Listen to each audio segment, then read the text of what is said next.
बिस्मिल्लाहिर्रहमानिर्रहीम। अस्सलाम वालेकुम दोस्तों, कैसे हैं आप? उम्मीद करती हूँ आप ठीक होंगे, खैरियत से होंगे। तो प्यारे दोस्तों, आज मैं आपके साथ सूरत बकरा की आयत नंबर 45 की तिलावत और तर्जुमा शेयर करूँगी। तो चलिए वीडियो को स्टार्ट करते हैं। वस्ताईनु बिस्सब्रि वस्सलात व इन्नहा लकबीरतुन इल्ला अलल खाशिईन।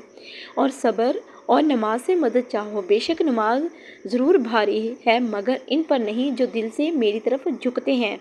प्यारे दोस्तों, जो दिल से नमाज़ पढ़ते हैं उन पे कोई नमाज भारी नहीं, जो दिल से नहीं पढ़ते उन पे नमाज भारी होती है। लेकिन जो दिल से नमाज पढ़ते हैं उनके लिए कोई मुश्किल नहीं, कोई परेशानी की बात नहीं। वो तो दिल से पढ़ते हैं, अपनी खुशी से पढ़ते हैं। तो अल्लाह ताला हर इंसान के दिल में ऐसी ही ख्वाहिश डाले। तो आगे 46 अल्लज़ीना यज़ुन्नून अन्नहुम मुलाक़ू रब्बिहिम व अन्नहुम इलैहि, जिन्हें यकीन है कि इन्हें अपने रब से मिलना है और इसी की तरफ फिरना है। या बनी इसराइल अज़कुरू निअमती यल्लती अनअमतु अलैकुम व अन्नी फ़द्दलतुकुम अलल आलमीन। ए औलाद याकूब, याद करो मेरा वो एहसान जो मैंने तुम पर किया और ये कि इस सारे ज़माने पर तुम्हें बराई दी। यानी कि याकूब अलैहिस्सलाम की औलाद को अल्लाह ताला ने याद करवाया कि वो याद करो, वो एहसान मेरा याद करो जो मैंने तुम पर किया था। हज़रत याकूब अलैहिस्सलाम की औलाद पे जो अल्लाह ताला ने मेहरबानी की, जो अल्लाह ताला ने याद करवाया, याकूब की औलाद याद करो मेरा वो एहसान जो मैंने तुम पर किया। वत्तकू यौमन ला तज्ज़ी नफ्सुन अन नफ्सिन शैअन वला युक़बलु मिनहा शफ़ाअतुन वला युख़ज़ु मिनहा अदलुन वला हुम युनसरून।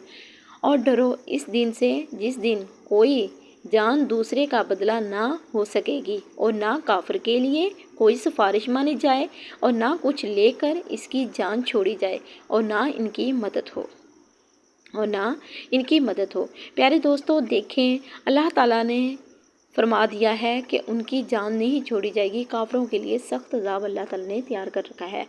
वइज़ नज्जयनाकुम मिन आलि फ़िरऔन यसुमूनकुम सूअल अज़ाब युज़ब्बिहून अबनाअकुम व यस्तहयून निसाअकुम व फ़ी ज़ालिकुम बलाअम मिन रब्बिकुम अज़ीम।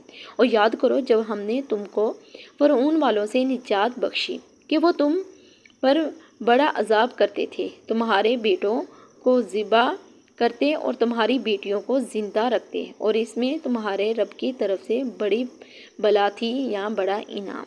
प्यारे दोस्तों, ऐसे ही दीन इस्लाम की बातों के साथ जुड़े रहने के लिए जल्दी से मेरे छोटे से चैनल आवाज़ स्टोरी को जल्दी से सब्सक्राइब कर लें।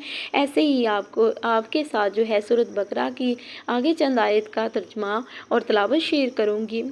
तो जी मिलती है नेक्स्ट वीडियो के साथ। तो मेरी आपसे गुजारिश है कि मेरे चैनल को जल्दी से सब्सक्राइब करें, लाइक करें, शेयर करें, वीडियो को फुल वॉच किया करें ताकि आपको भी समझ आ जाए कि अल्लाह ताला ने कुरान पाक में क्या इरशाद फरमाया है, अल्लाह ताला ने किस चीज़ का हुक्म दिया है कुरान पाक में, किस चीज़ से मना किया है और किस चीज़ की हमें इजाज़त दी गई है। तो ऐसे ही डेली आपके लिए दीन इस्लाम की बातें लेके आती रहूँगी। तो जी मिलते हैं नेक्स्ट वीडियो में। अल्लाह हाफिज़।